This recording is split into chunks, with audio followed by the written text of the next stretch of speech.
Bonjour à toutes et à tous et bienvenue dans cette nouvelle vidéo consacrée encore une fois à l'univers des nouvelles technologies et aujourd'hui plus particulièrement à l'univers de Synology puisque nous allons parler de comment choisir ses disques durs et aussi bien en termes de modèle que de capacité selon son usage. Je vais également vous présenter un outil qui vous permettra de simuler l'espace réellement disponible selon votre NAS, les disques que vous y mettez et le type de RAID que vous choisissez. On va donc regarder tout ça en détail juste après l'intro.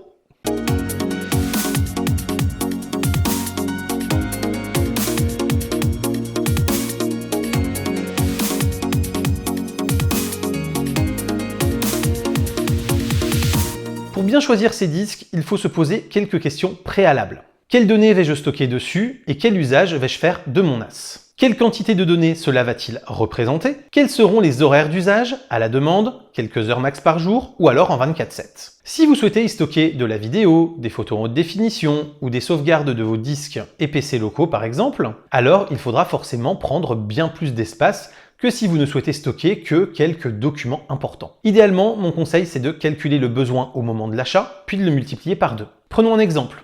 Je vais utiliser mon NAS pour toutes les sauvegardes PC, smartphone, en temps réel et avec du versionning sur 5 versions. Je vais ripper et y stocker l'ensemble de mes CD, DVD et Blu-ray pour pouvoir lire ces sons et ces vidéos sur n'importe quelle enceinte connectée de la maison, télé connectée, PC, etc.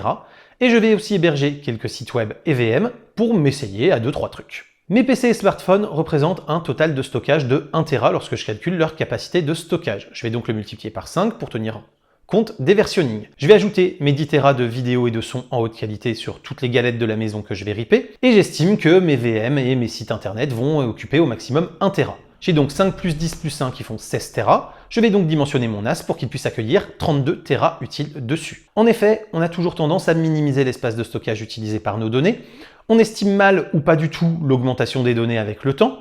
Et avant d'avoir un NAS ou un nouveau NAS qui nous rend plus de services, on ne se rend pas toujours compte des usages potentiels et de l'espace nécessaire à ces usages. Avec cette méthode, on est alors bien pour quelques années. Notez qu'il ne sera cependant pas nécessaire d'acheter cet espace immédiatement, comme nous allons ensuite y revenir lorsque je vais vous parler du simulateur de RAID. Si vous souhaitez synchroniser des données en temps réel, tout le temps, depuis partout, alors vos disques durs vont tourner 24/7 et il faudra prendre cela en compte pour prendre des disques éprouvés pour cela. En effet, prendre des WD-RAID ou des Seagate Ironwolf permet alors d'avoir le haut du panier des disques grand public, avec les moteurs les plus fiables et une garantie constructeur plus longue. Si votre budget vous le permet, prendre carrément des versions pro ou entreprise est également une bonne idée. Ils ont généralement un taux de panne moins important grâce à des contrôles qualité plus rigoureux qui font que leurs pièces d'usure doivent être plus proches de la perfection pour ne pas être rétrogradées sur des modèles de gamme inférieure. A contrario, si vous allez utiliser votre NAS quelques heures par semaine, pour faire par exemple une sauvegarde rapide ponctuelle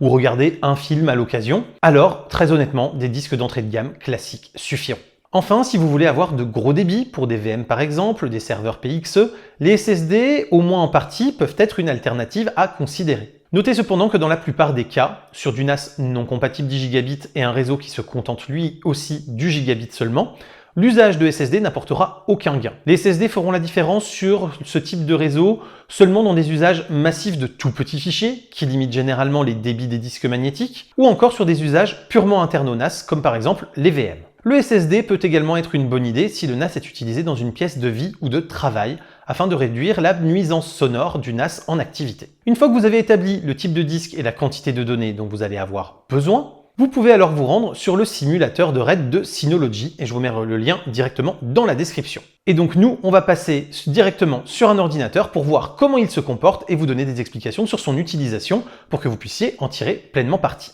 Reprenons donc notre exemple de tout à l'heure où nous avions besoin de 16 Tera et donc de 32 Tera à la fin. Et imaginons que vous avez choisi d'utiliser un NAS 8 bay parce que c'est celui que vous avez trouvé qui avait toutes les options que vous souhaitiez. Donc par exemple à 8 bay, 8 x 4, 32, on va utiliser des disques de 4 Tera. Donc on va les utiliser comme ça en les glissant ici dans le simulateur de RAID. Et vous voyez tout à l'heure on disait qu'on avait besoin de 16 Tera par rapport à nos besoins de base pour démarrer. Donc on va pouvoir mettre par exemple 5 disques de 4 Tera. Il nous dit bien qu'ici, en SHR, par exemple, on aura nos 16 Tera utiles et nos 4 Tera utilisés pour la protection. Si on veut pouvoir avoir 2 disques défaillants, on peut simuler avec du SHR2 ou avec du RAID 6 d'ailleurs, ce qui fait qu'on va pouvoir comme ça voir que là il va falloir rajouter un disque de 4 Tera. Et donc pour nos 16 Tera utiles, on sait aussi par exemple que, imaginons on a encore 4 disques de 4 Tera en stock à la maison, on sait qu'on va les réutiliser dans notre NAS, et que donc on a besoin de monter à nos 16 Tera utiles, on peut très bien rajouter un disque de 8 Tera, pour voir un petit peu ce que ça va donner. Et donc là on se rend compte qu'en rachetant un seul disque de 8 Tera, on n'aura que 12 Tera utiles,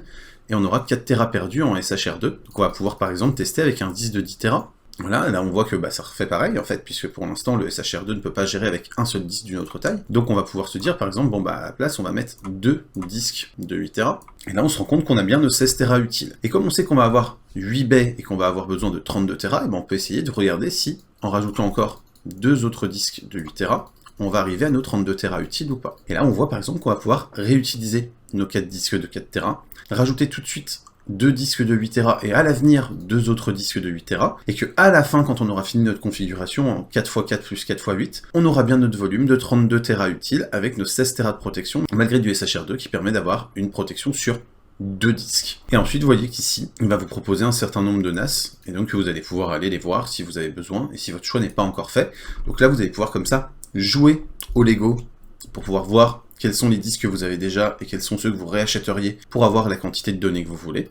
Et ensuite, en fonction de ça, vous allez pouvoir aller essayer de voir quel NAS pourrait correspondre. Et donc si vous n'êtes pas encore fixé sur un nombre de baies, ça peut vous permettre comme ça de faire le calcul avec des disques de différentes capacités pour regarder les prix et voir ce qui est le plus intéressant. Est-ce qu'il vaut mieux un NAS 8 baies avec des plus petits disques? Est-ce qu'il vaut mieux un NAS 4 baies avec des très gros disques? Et qu'est-ce qui va permettre de répondre à votre besoin en termes d'espace de stockage et de niveau de sécurité, en SHR1 ou en SHR2. Mais également en termes de budget global, est-ce que mettre des plus gros disques dans un plus petit NAS sera plus intéressant que mettre des plus petits disques dans un NAS avec plus de baies. Voilà, n'oubliez pas aussi que le facteur consommation, si vous avez un NAS à 8 ou 12 baies avec 8 ou 12 disques dedans, vous allez quand même avoir une consommation électrique plus importante à la longue qu'avec un NAS de 4 gros disques. Donc ça peut aussi jouer des fois sur votre choix. Et bien sûr, plus vous avez de disques, plus vous multipliez les risques de vibration et de bruit.